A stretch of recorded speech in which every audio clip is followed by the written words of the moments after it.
Hi everyone, welcome to this week's No Such Thing as a Fish, where myself, Anna and Andy are joined by none other than Tom Scott. Now, most of you will probably know who Tom Scott is, but for those of you who don't, he is a YouTuber who makes unbelievably interesting videos about the most incredible things from all around the world. His videos are right up our street. I know they'll be right up yours as well, so you should definitely check out his channel, which is youtube.com/TomScottGo. And actually, if you're looking for videos, you can always go to our channel, which I don't think we've mentioned very much, which you can find at qi.com/QITV, and that has a whole load of clips from fish. Dan and I recently did a video for the Ig Nobel Prizes, which you can see on there. There's all sorts. You should definitely check that out. Okay, on with the podcast.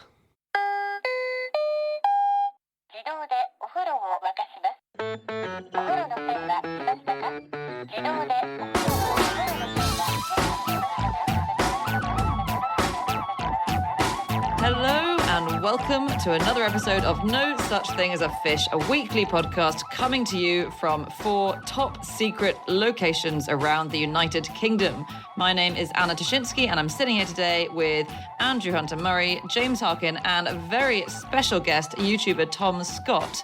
And we are here to discuss our 4 favourite facts from the last 7 days. So, in no particular order, here we go, starting with you, Tom. I wanted to make a YouTube video about how interesting strobe lighting is, but the likelihood was it would give one of my viewers an epileptic fit, so I've come on your podcast to talk about it instead. Fair enough. So happy to serve. Can you give anyone an audio epileptic fit? I don't suppose. Not to my knowledge. But there's definitely a thing about lights and strobe lights. So I was trying to work out how to demonstrate this without demonstrating it and without giving instructions, because statistically, one of my viewers was going to find out that they have photosensitive epilepsy the hard way, and I just couldn't figure out a way to tell it. So one of the really cool things about this is that it goes back a long, long way. There's a story that Nostradamus once received visions by closing his eyes and staring at the sun and waving his spread hand in front of his face. So he was getting flashes of the sun against his closed eyes at the right frequency. That's probably rubbish, but that's the oldest reference I could find. That feels like a not very cool chemical way of inducing hallucinations as well. That feels like kids sort of rolling up non-drugs and smoking them and trying to get high off that. Like banana peels. So what did he report seeing, Nostradamus, when he flashed his hand in front of his face? The first reference I can find is sort of early 19th century, and they got called stroboscopic hallucinations. And basically, you close your eyes, you flash a strobe light. So this could be something as simple as you've got your eyes closed, looking out the window of your 19th century buggy as it goes along the road, and you pass some railings. And that sort of flashing light, dark, light, dark, light, dark against your eyelids is enough to induce this.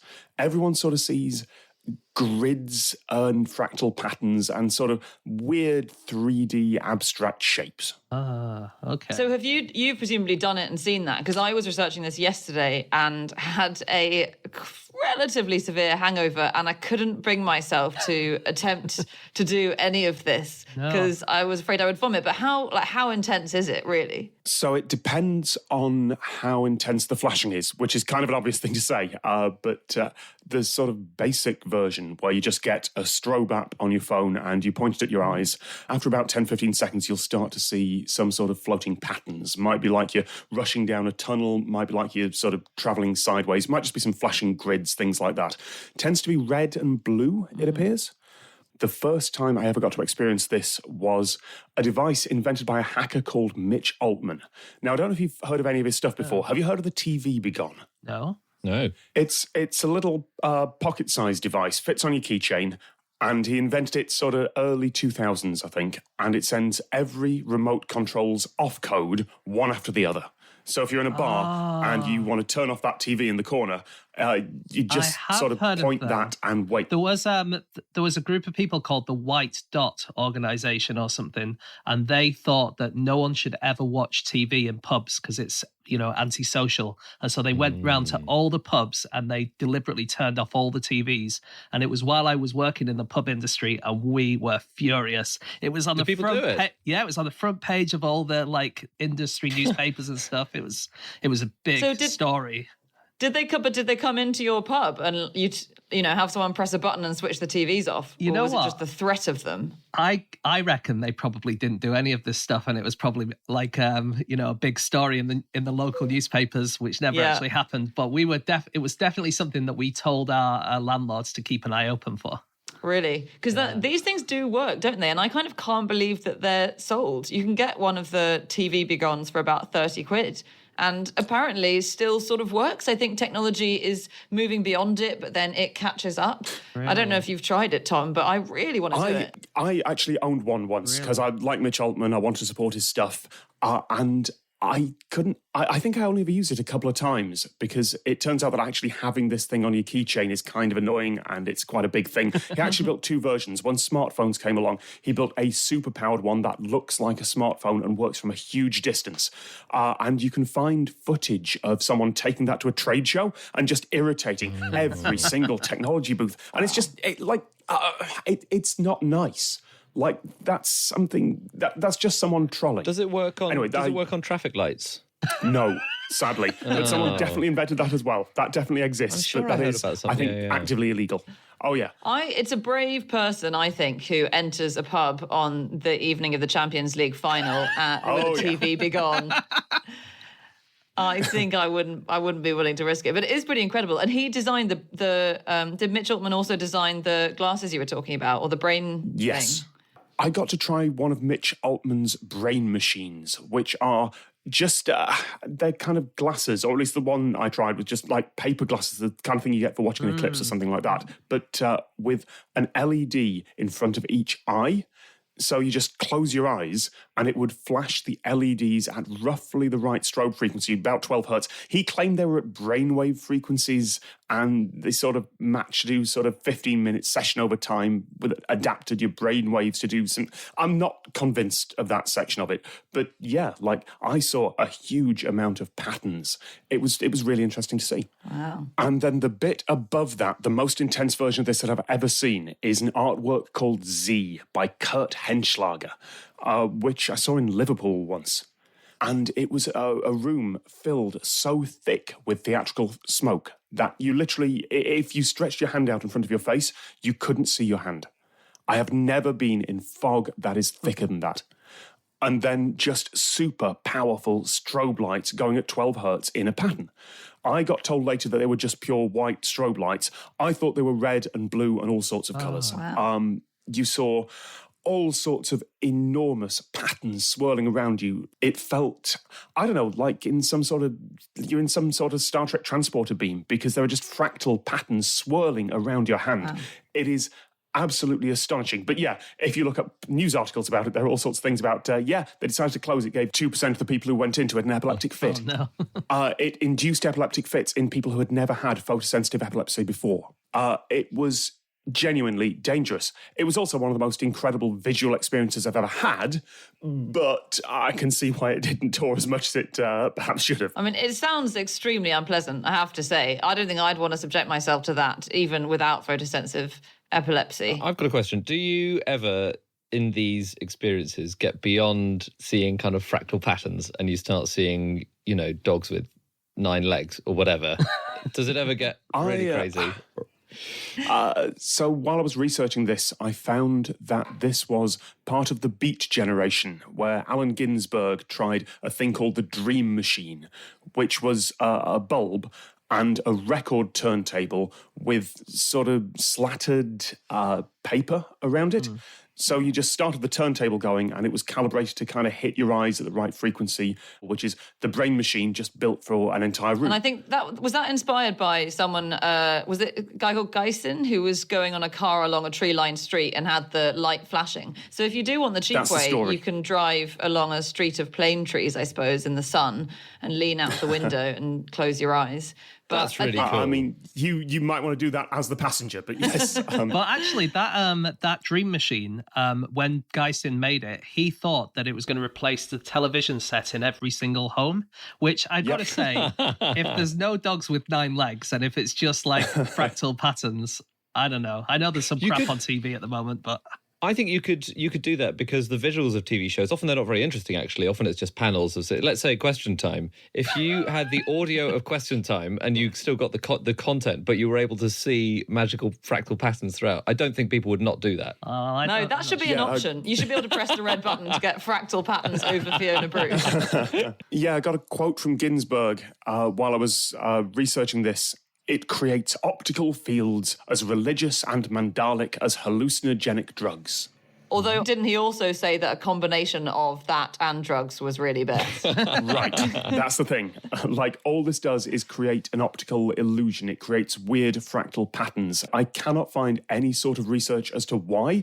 It seems to just be a failure state for the vision system of the brain that we never dealt with, 12 hertz strobe lights in nature. So brain just faults trying to do it. Do you know what the most common hallucination is in the world? I think. This is my theory. Is it like a mirage, maybe? Or is that's not really a hallucination? It's not common. I think we're No, classing it as. that's external. No, I would say that's not hallucination because your eyes are accurately reporting light. Yeah, that's fair. So, Is it the dog with 9 legs? Yeah, it's the dog with 9 legs. Always 9. Why always 5 9? billion people have seen it. So I think it's the phantom phone ringing thing. So it's when you are hallucinating your phone ringing. So phantom vibration syndrome. I looked it up a bit. It has a load of other names, more fun names. It gets called ringxiety. The faux alarm, like faux as in false in French, faux alarm. Wait a minute. The word false means faux anyway. So why do you need to include the word faux? That's a really good point. Yeah. I can't... It seemed cleverer than that. But isn't it faux alarm because faux sounds a bit more like phone? Phone salam, it must be that, Andy. I've copied it down directly from the internet and it's just faux in French. But I think anyway. we've invented a new name for it, the phone salam. Phone salam. But it started off, the earliest reference I found, although I didn't look exhaustively, but it was referred to in Dilbert, the comic Dilbert, in 1996. But back then, it was called phantom pager syndrome. Because people thought their pagers were going off. And, so the only way to solve it would be to move your phone to a much more sensitive part of your body. Like, if you keep it in your mouth, you'll always know whether it's ringing or not. Do you think, Andy, they ever had... I mean, that's very funny, but do you think... We've all got a joke we want to make, and we'll all keep it to ourselves. So, although that does bring new meaning to the word dictaphone. So There we go. There's the punchline. Phone to dictaphone. Right. Did you think when you used to have pocket watches and you would keep it near your heart, that kind of thing, and it would tick, do you think if you didn't have your pocket watch, you would have phantom pocket watch syndrome? I bet you did. Yeah, But you I can't. bet. You can't feel it ticking against your heart, can you? You might I mean, be that's able your to. heartbeat you're feeling. Oh, yeah. If it's normally on the outside of a shirt and a waistcoat, I guess, if you're doing it properly. Obviously, Whereas if you're going commando and you're just wearing a pocket watch, Where are you attaching it? it's under my foreskin. The pocket watch is under my foreskin. It's fine. Oh no! Oh. Have you got the time? Yes, but I'm not sure you're going to want to know. I read that the Roman novelist and orator Apuleius, he said that the spinning of a potter's wheel could sometimes give people seizures, like almost in Wow. the same strobing way. Really? Don't know if that's true. That's what he said. But That's if you get a really wonky pot, maybe that's why. People are always kind of claiming that we've managed to hone this technology to become a military weapon, aren't they? When you research kind of flashing lights and strobe lights being able to have a weird impact on your brain, it's always like the US military is researching how to incapacitate the Russians with a flashing light. And I can't really find any evidence that these things work, even though they're constantly tried, except last year it was reported that Russia had fitted 2 warships with this light, which I think flashes, and it induces hallucinations and vomiting, apparently. It's called the FP42 fill-in, and it's non-lethal, but it releases a strobe-like beam and apparently disrupts eyesight, which I would imagine you're just flashing something in someone's eyes. Yeah, of course it disrupts eyesight. But according to them, you can become delirious and throw up everywhere. Probably the fact they've just given you a load of Novichok doesn't help either. The reason I started down this whole rabbit hole is that I got an email from a startup in Bristol that is trying to use EEG sort of brainwave reading kit and then trying to synchronize the strobes with that to kind of have a greater effect. They claim to be able to get altered states of consciousness with it. They claim to be able to get something higher than I'm just seeing some patterns. I'm skeptical because you can't really test that against placebo all that well. You can't test it against pretending to flash a light in someone's eyes. They are in very early studies, but they hope to be able to do something with it. I'm not sure what that something is, but I wish them best of luck. I do find the placebo thing interesting. It only struck me recently how often you can't use a placebo because of things like that. You can't do a placebo effect of a flashing light, or I think they have problems with studies into how much exercise impacts health in certain ways, because you can't do a placebo exercise. You can't convince someone that they have been for a run every day for a week if they've been sitting in front of the TV. Well, they also say you can't do a placebo of a parachute. You can't give one person a parachute and then give one person no parachute and see which one works. Yeah. I think you could do a placebo of exercise, though.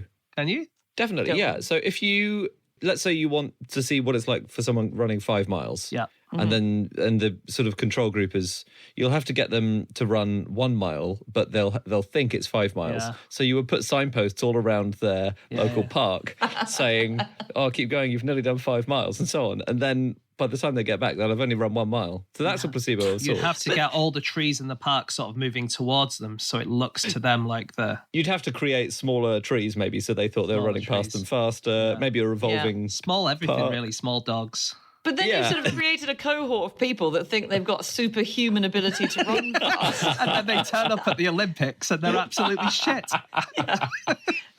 Just on strobe lighting, it's possible that the neuralizer from Men in Black might exist. Do you guys remember what that is? Yeah, it's that a blast your memory. Exactly. Yeah. You flash a light at someone. Yeah, but blast your memory. how would you know? Yeah. Well, that's the big question. It might exist already, and it's just that it's erased our memory of it every time it's been used. But scientists have now done some experiments, sure, on mice, as usual, but it turns out that so researchers kind of shocked mice on the foot when they went into a certain room, and then usually what would happen is the mouse would freeze as soon as it enters that room again because it expects to be shocked again. But they found that when they flashed a light in their eyes at a certain frequency, they'd completely forgotten the shock and they went back into the room. And so it seems like just by flashing a light in a certain way at people, then they think it interrupts connections between the nerves that are forming your memories. And so it blanks out your memory, and it only blanks out about the previous 4 seconds. So it's got to be something that's happened immediately before you flash the light in their eyes that you want them to forget. So it looks like we might be able to use strobe lighting in the same way they do in that film Eternal Sunshine of the Spotless Mind. Is that why whenever I've been to a nightclub, I can never remember the next morning what happened? Yeah, that's it. Exactly why it is. Yeah, just flash a torch in your face and it'll all come flooding back.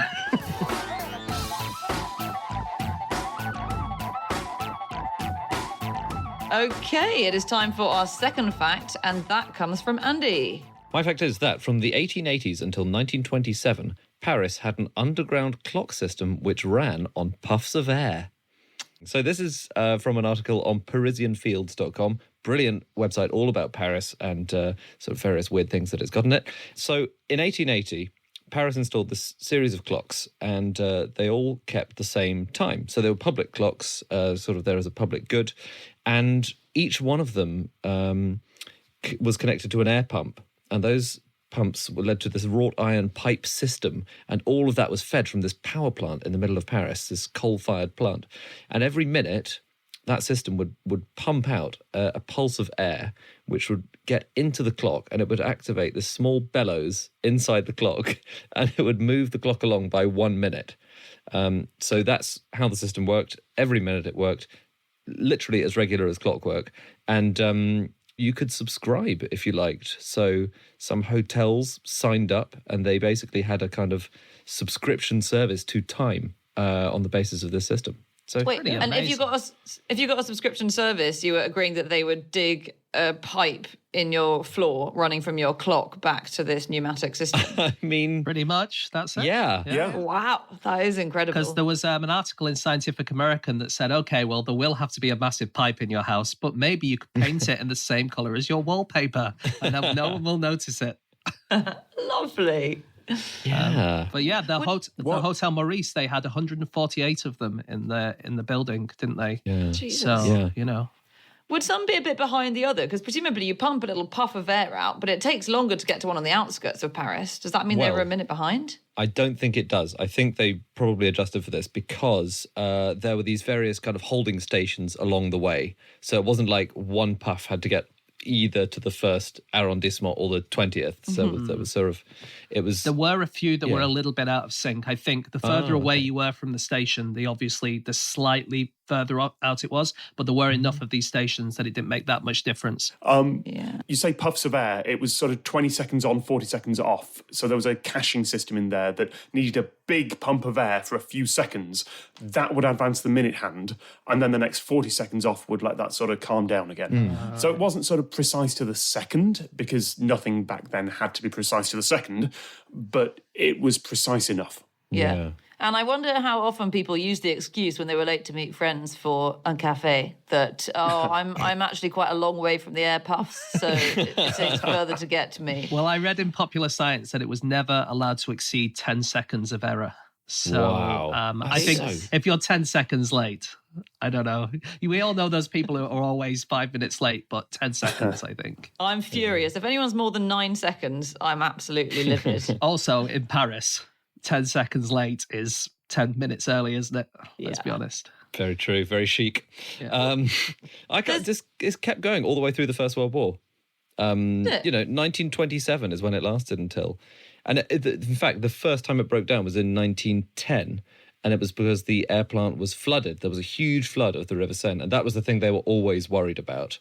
And the coal-fired plant temporarily had to be turned off and reset then, and then the clocks all stopped. And there were thousands all over the city by this point. It's such an awesome system. I don't understand why you'd ever decommission it. And it sounds like it was an enormous hassle to install. Because it's cheaper for us all to have a Casio on our wrists, I think. Yeah. I'm going to invest in a pneumatic wristwatch. I'd love to see that. You basically, whenever you go into a room, you have to attach yourself to the massive pipe. Yeah. The bellows. You could have a second set of bellows in your clocks, which would do a chime. So you would have one that would attach to the kind of the minute hand, and then you would be able to divert it off, and it would make a little ding dong like that. That's so cool. Yeah, that's nice. I did read though that there was a time when in France, in French railway stations at least, then clocks were set deliberately 5 minutes fast so that travellers didn't miss their trains. I think that was a thing until about 1910 or 11. I think that's still a thing in Edinburgh, isn't it? I remember. Yes. Is that right? The Balmoral clock. Yeah. Has always been set 3 minutes fast. It's on the Scotsman Hotel, right?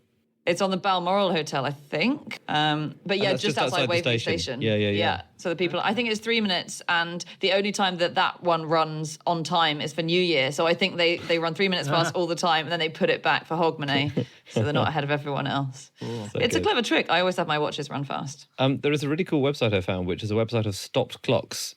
Oh, yeah. Yeah, it was created in 2007 by a guy called Alfie Denon, and it basically it's for people to submit stopped clocks near them. You take a photo of your local public clock. It's not just that your clock has stopped working in your home. He doesn't want that. It's so people can campaign to get them up and running again. Unfortunately, no one has posted on it since 2014. So the website itself has also stopped. That's amazing. I've been ranting about this for years. In London, I reckon over half of the clocks are stopped. And I've always thought if I took a sabbatical, I would use it to go around London and take a tally of exactly how many clocks are wrong and how many are right. And I do think it's more than half. So Alfie Denon, you've got to get that website back up and running. It's a disgrace. Yeah, that would be a great use of your time. I think so. Well, people used to sell the time, didn't they? Which is such a weird concept. Yeah. So when when people wanted to know the time, there were only a few people in town who'd know it. The Astronomer Royal would know it. And so he used to get very annoyed in the 19th century. It was John Belleville, and I think we've talked about him before, because people would knock on his door and say, "Hey, mate, I hear you're an astronomer. Can you tell me what the time is?" Yeah, because it was Ruth Belleville, who I'm sure we must have mentioned, but who at the same time as France had this amazing kind of system of blowing bits of air through to get the time, we had a lady called Ruth Belville who was walking around London saying, "Do you want to know the time? Do you want to know the time?" And people would, it'll cost you. And people would pay her because she would, at the start of each day, she would go and set her pocket watch with the exact time, and then she'd go around and sell it to people. It feels a bit rude, someone approaching you saying, "Do you want to know the time?" It feels a bit, "Do you want to have a good time?" Well, that was the problem. So in 1908, there was a guy called Mr. St. John Wynne, who publicly made some comments about Ruth Belville, saying that she was using her femininity to gain business. Oh. Right, yeah. You use the tricks at your disposal. Well, exactly. As it was sort of flirting with people as she offered them the time. Yeah, do you want to have a good time or a long time? Or an accurate time. And but then what happened is what people didn't realize is that Wynne was the director of something called the Standard Time Company, which sold the time through telegraphs. And so he wanted people to get the accurate time through the telegraph system and stop using people like Ruth Belville. So that's why he kind of slandered her with this thing. It feels like using a sledgehammer to crack a nut to have to deliberately crush this poor woman whose only means of making a living is to go around asking people if they need to know what time it is. It's so mean. Yeah, although I do think that she was probably on the way out anyway, technology-wise. I don't think she'd still exist today, even if he hadn't come along. I reckon I'd be using my Casio watch and not the nearest passing lady. I reckon you could walk around town in London next to all those broken clocks and just say, "This one's broken, mate. Do you want to know the time?" I'm on it. I should say, John Belville wasn't the Astronomer Royal, sorry. He was employed by the Astronomer Royal because the astronomer was getting so annoyed with people asking him the time. And then Ruth was his descendant. That's right. I've always thought that the sort of big synchronization of everything to the second that we've had since smartphones have come along is basically the biggest argument about there being some sort of weird psychic power, like all that stuff you hear about some psychic field connecting people together. Because basically, on the hour, every hour to the second, somewhere in the world, a huge number of people get startled awake by alarms. Like there is this wave traveling around the world, like 7 a.m., 8 a.m., 9 a.m., every country. Millions of people suddenly get jolted awake at the same time. Are you guys one of the people who always sets your alarm for a round number or for a non-round number when you wake up in the morning? Round number. Yeah. Round number. But do you mean a 5 minute? Do you mean like 7 o'clock or 7?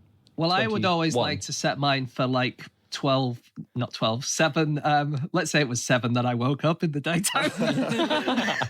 I would like set it for 7:37 rather than 7:30 or 7:45. Yeah, always. The only time I do that is when I'm convincing myself I'm literally going to have a 2-minute nap. And I'll set, it'll be 7:30 and I'll set it for 7:32 or something. I think the idea is that by looking at a time which is slightly weird, it kind of confuses me enough that it wakes me up slightly, that I don't if it's 7:30, I'll just look at it at 7:30 and go straight back to sleep again. Oh, you'll think, yes, the normal time, 7:30, and then 7:37. What the hell is this? I did it from when I was a kid, and I had a paper round, so I don't know. Like, it's just a hangover, I guess. Wow. If you were getting up at noon for your paper round, James, I can see why it didn't last. So, just back to the pneumatic system in Paris. This was actually not Paris's last pneumatic system. You could send someone pneumatically driven post in Paris. So, pneumatic tubes, where you put a capsule in, the capsule gets whizzed off to someone. You could do that until 1984. Could you? Which is really late. That is late, but it kind of still feels to me like the future. Do you know what I mean? Yeah, exactly. Like putting things in pneumatic tubes feels like what it will be like in 300 years, but actually it's done. It's finished. You're absolutely right. It is very futuristic. Yeah. It's sort of the past version of the future. Well, it is efficient. It goes pretty fast. Any more, Andy? There's one final thing, which is just kind of cute, which is that Berlin used to have pneumatic nightclubs. So you would get shown to a table, and then your table had a phone on it, right? And you could see and attract a stranger across the club, and you could give them a ring, because all the tables had big table numbers lit up above them, right? Mm-hmm. And you could give them a ring. But if you were shy, you could send them a pneumatic tube message, and it would sort of whoop up to their table, and it would say, "Hey, do you fancy a drink?" Isn't that amazing? Really cool. Yeah. But all the messages were sent via a female sensor, to make sure you weren't getting too fresh with someone. So to make sure you weren't saying something really obscene. Wait, so did they have to install a little female guard inside the tube who stopped it halfway through and read it? Oh, no, because you'd need a post office, wouldn't you? You'd need a switching system. Unless you've got, like, every tube going to every place, you need someone in the middle who can look at the note. Exactly. And route it anyway. I think you might have given the tube to a waiter who took it to the censor, who then posted it onto the table. I mean, it sounds like a very complicated system compared with just normal talking, but...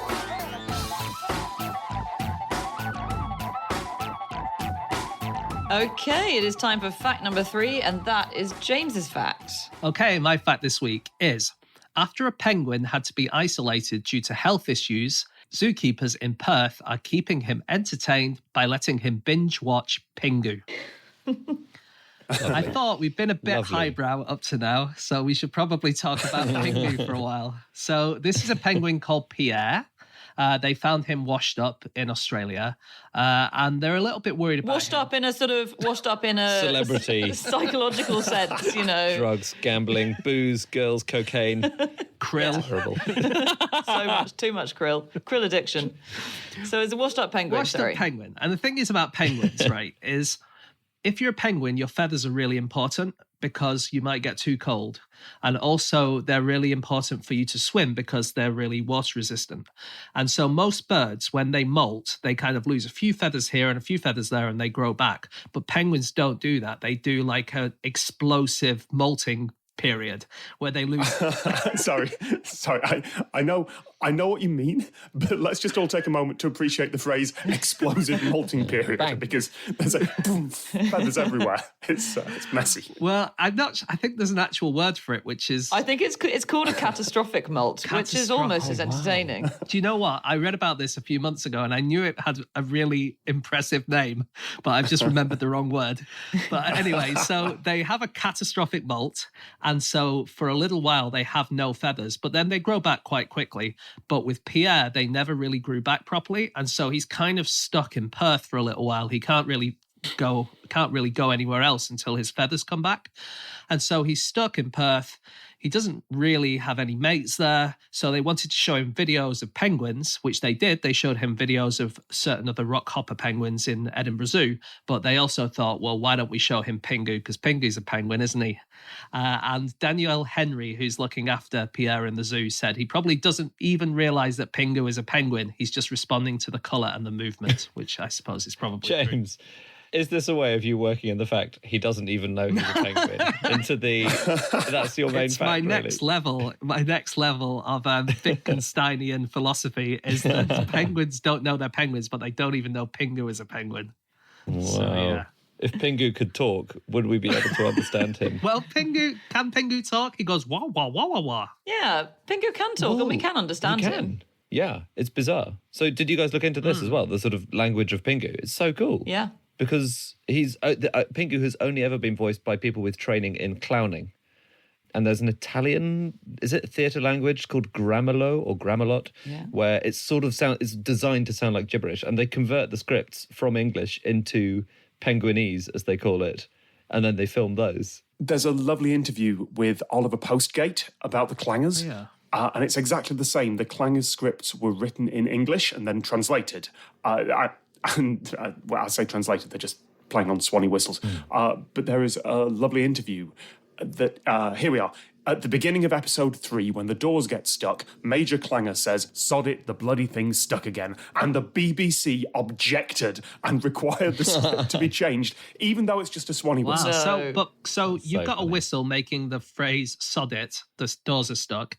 If you change the script to "sod it," the doors are frothy.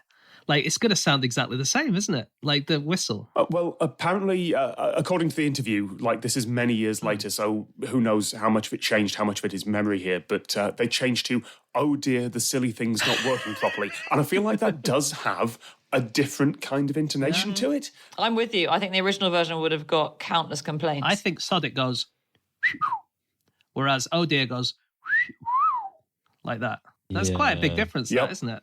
Yeah. That was also a wolf whistle, so my clanger translation's not great. Yeah, the second one was more offensive, it turned out, accidentally. Gramelot is really interesting, isn't it? Because it came from like medieval Italy, and it was when jesters used to go round to all the different towns of Italy, and they would want to do their plays and their comedies. But all the different people in the different towns didn't speak the same language in those days, or they might have spoken a similar kind of Italian, but each village would be slightly different. And so you would have to come up. It's a bit like how Mr. Bean is so popular all around the world because he doesn't really talk. So you would have to get your point across, but in a way where you don't need to say the actual words. And also there was quite a lot of censorship. So you want to say the things in a way where you're saying, oh, you know, the king is an asshole, but you didn't want to say it in so many words. So you go like that. You just make the noises that everyone would realize that that's what you're saying, but you wouldn't actually say the words. It works by onomatopoeia, basically, doesn't it? Yeah. So, for instance, a kind of onomatopoeia where the sound conveys meaning and emotion. So, for instance, in Gramelot, if you wanted to say something was big, you would go boo woo. But if it was medium sized, you would go woo hoo. And if it was really small, you would say ee oo. And so everyone listening knows that what you're talking about is something that's big or something that's small just by the noise that you're making with your voice. Yeah. It's quite cool. Yeah. That's really cool. And then Pingu became a global brand, didn't it? So it was madly popular. You still get Pingu dolls in Happy Meals in Japan. Really? Wow. It's really popular in Japan because they think it sounds like Japanese, and people in other countries think, yeah, he's sort of speaking our language, which shows how everyone thinks that he's speaking to them. Yeah. I didn't know how they made it, because I thought they would move the clay, because it's claymation, Pingu. I thought they would move the clay and sort of take a different photo at every point, but that you have to have hundreds and hundreds of Pingus. So somewhere there's a box of Pingu doing every conceivable activity in the show. And then if you show Pingu walking, you take stationary Pingu and you replace him with a Pingu who's lifted up 1 foot, and then you replace him with a Pingu who's lifted up even more. So you need 8 Pingus just to show him walking along. I didn't know that. Yeah. I thought they would have just and you moved shoot all them, of those. yeah. Exactly, yeah. That's one of those things that in hindsight makes a lot of sense. But once you've got all of them. And you need Pingus where he's being squashed into a ball by an older angry penguin or whatever. Like there are hundreds and hundreds of them. You always need to be in the right order, I suppose. And they can't operate unless they have each other. Like there'll be one Pingu, but in order to walk anywhere, it needs to find 10 other Pingus. Yes. I think it's a plot waiting to be written. It's an analogy for how society only works if we all work together in one direction, isn't it? We're basically all Pingu. There you go. James, did you just say One Direction? Dear. I have a link.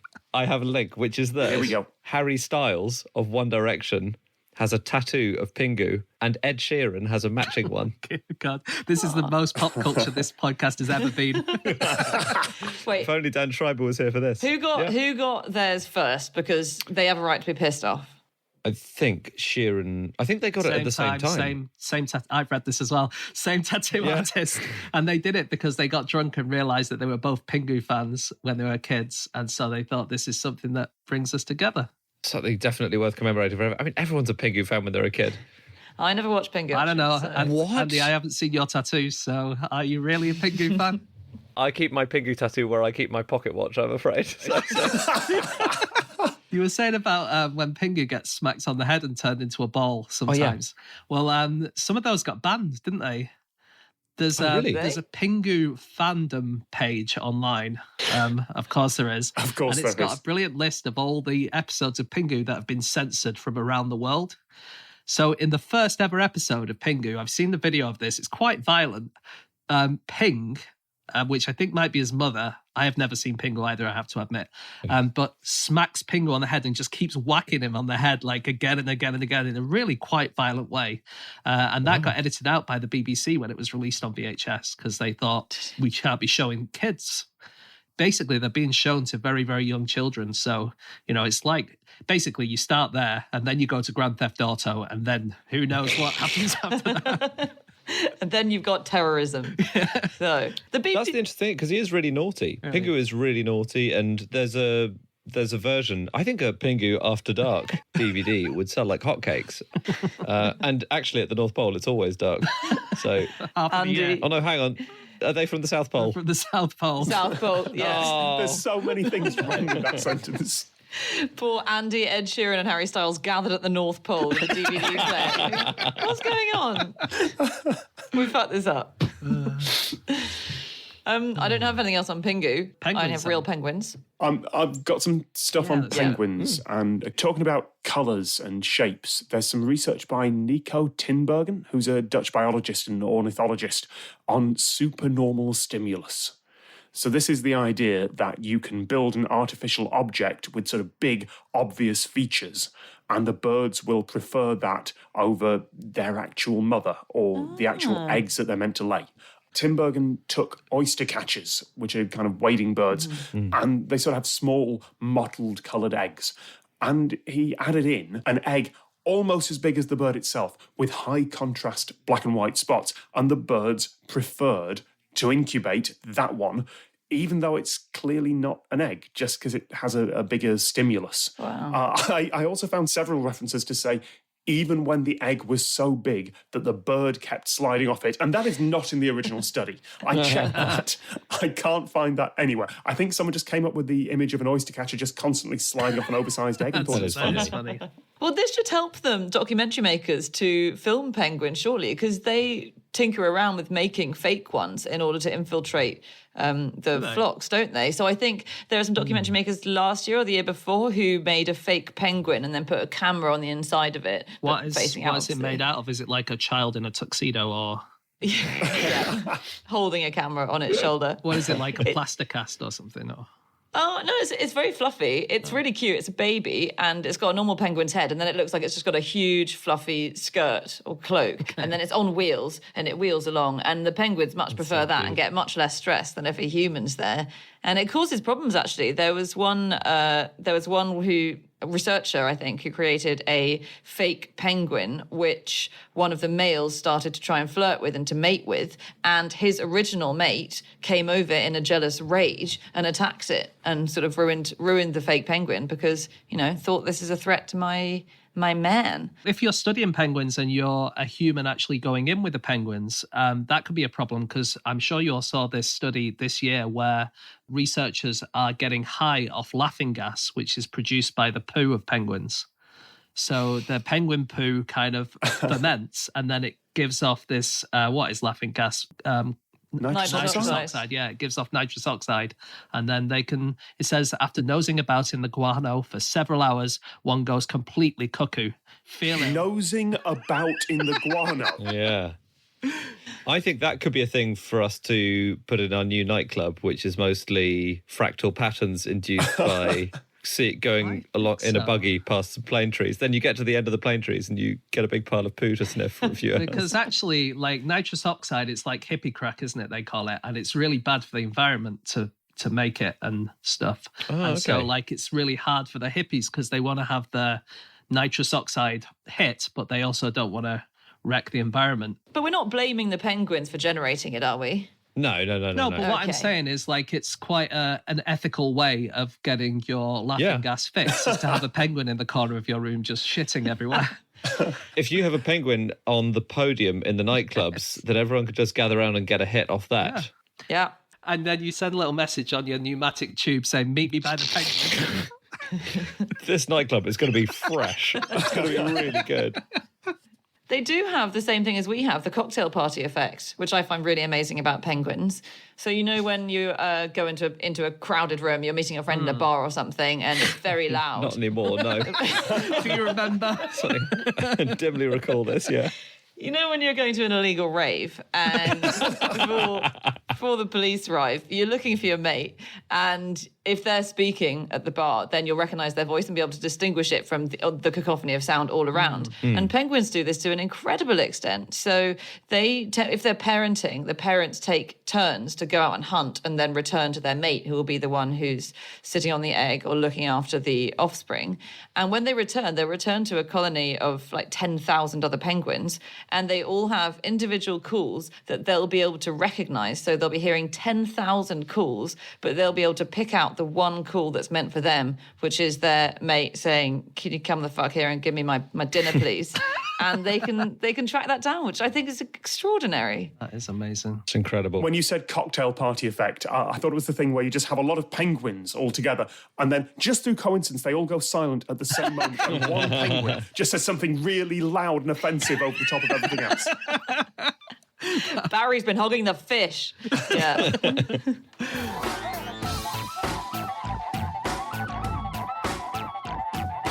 All right, it is time for our final fact of the week, and that is my fact. And my fact this week is that the person who measured the world's tallest tree did so by climbing to the top of it and dropping a tape measure down. How smart. How else would you do it? It makes more sense than standing at the bottom of it and slowly pushing the tape measure upwards, hoping it doesn't bend. You know those mechanical ones where you can keep pushing it up, and then that was the game you always played as a kid, wasn't it? To see how far you could get it before it collapsed on itself. Yeah. I don't think you ever got it as tall as this tree.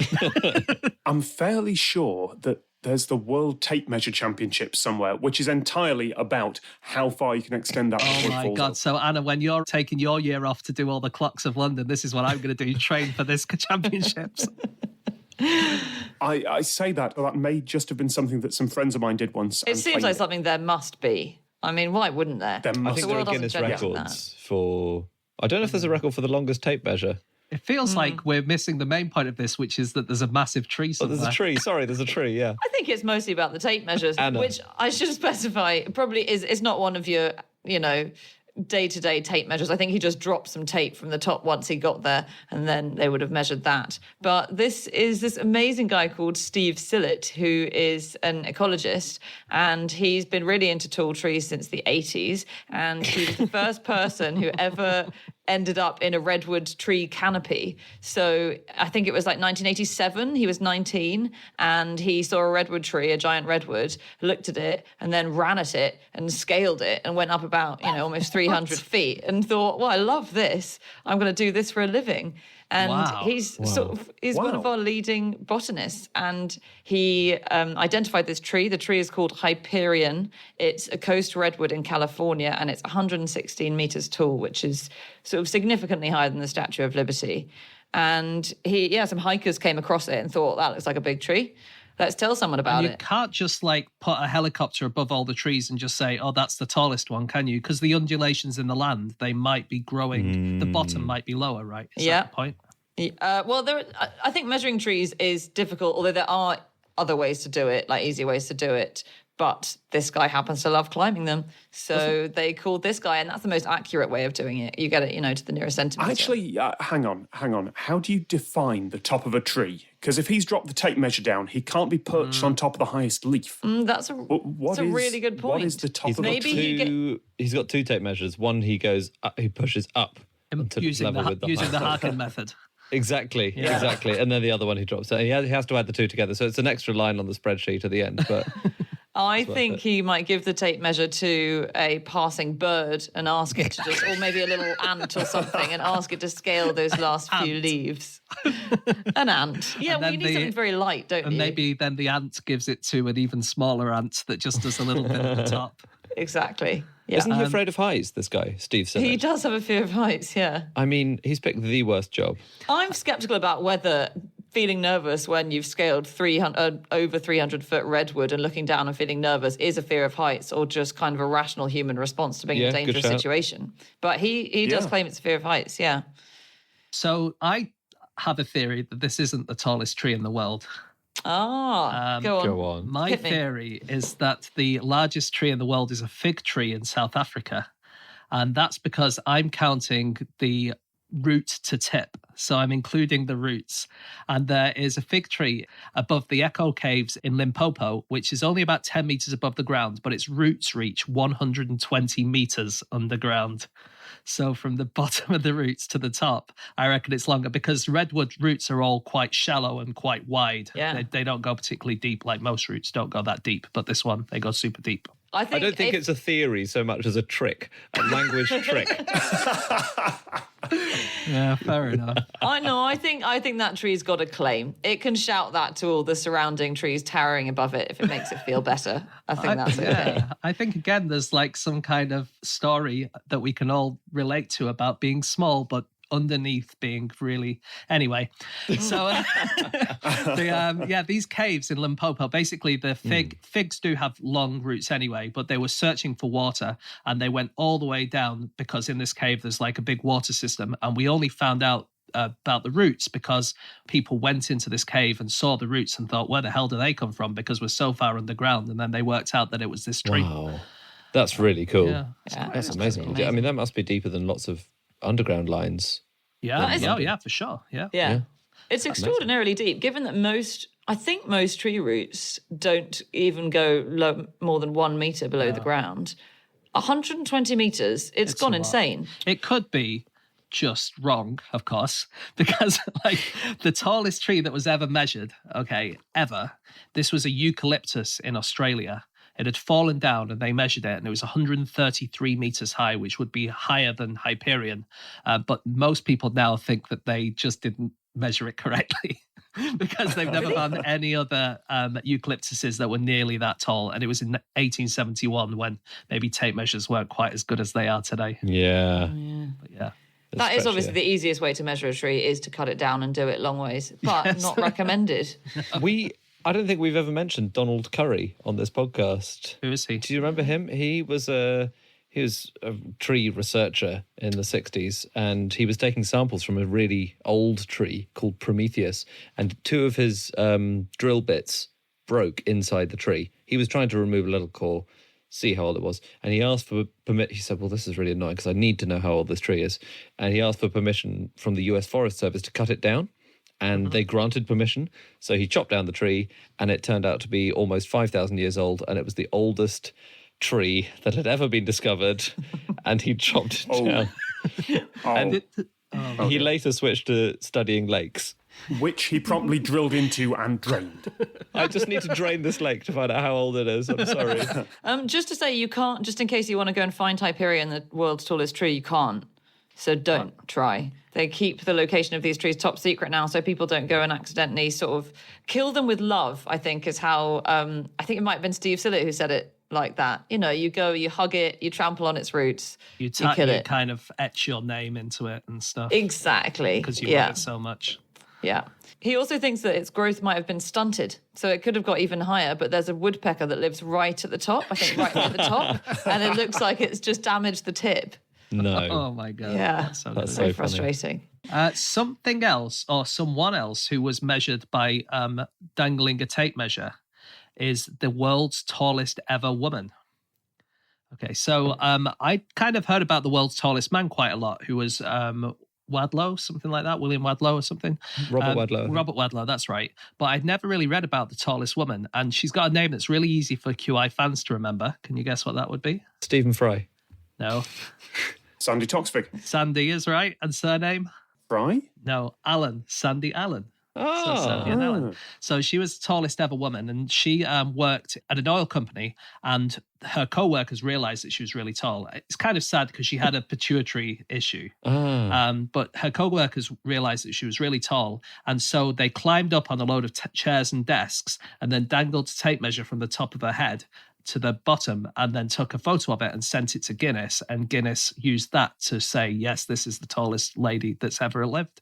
And then she became really famous. She was in a film with Donald Sutherland, and she would go around initially kind of doing, you know, Ripley's Believe It or Not shows, but then eventually she went round going to different like schools and churches and stuff like that, not for money, just to do talks about how if you're different, it doesn't really matter, and you know, you can make the most of what you are and stuff like that. And she had her own phone number that people could ring, which was 1888 Big Sandy. And they would play her little speech that she always did about how being tall is no problem. And then was she married to Tom Cruise for a while? I feel like she was. Yeah, it certainly looked that way, but it wasn't. But yeah, and then eventually, like, she did get sick and ended up in a home, and in the home that she was in, which was in Shelbyville, Indiana, she was there at the same time as Edna Parker, who was the world's oldest living human. at the time. So you could go to this retirement home place and see the world's tallest woman and the world's oldest person at the same time if you wanted. But she's really cool. Like this lady, honestly, I'd never heard about her. She's super cool. God, I wonder what the tension was like between those two. I bet there were sort of two clans, like the Jets and the Sharks in that old people's home. I think that would be a great. That's a great setting for a crime scenario. Like a crime solvers. You know, one of them's old and one of them's tall. Oh, yeah, commission that. It's serious. Every single crime is related to a high concealed clue or something that happened in 1912. This reminds me of something that happened in the Stockholm Olympics. But our book about the Stockholm Olympics is on the top shelf. It's okay, I can... Yeah. This is going to be like the Nightclub. This is going to be fresh. Yeah. Yep. Agatha Christie, eat your heart out. I read a survey of tape measure ownership in the UK, and 77% of 18 to 24-year-olds own a tape measure, and 100% of the over 65s owns a tape measure. 100%. Wow. That's a lot. I want to know what proportion of that 100% of people actually would be able to locate the tape measure if you asked them to. 50 max. I am in my 30s and had to buy a tape measure last year for a thing, and now I own a tape measure. It feels like at some point there is going to be a drawer in your house and it's going to have a tape measure. You never, because people don't get rid of them. Why would you? No. Yeah. Why would you ever get rid of a tape measure? It's not big enough to kind of have to throw out because you're moving. It just sits in the box of stuff. You know who would own a tape measure? The world's oldest woman. And you know who she'd measure with it? Yeah. Okay, Yeah. I think we're there. Yeah. We're there. Yeah. Okay, that's it. That's all of our facts for this week. If you want to get in touch with any of us, you can contact these guys on Twitter. So James is on. At James Harkin. Andy's on. At Andrew Hunter M. Tom. At Tom Scott.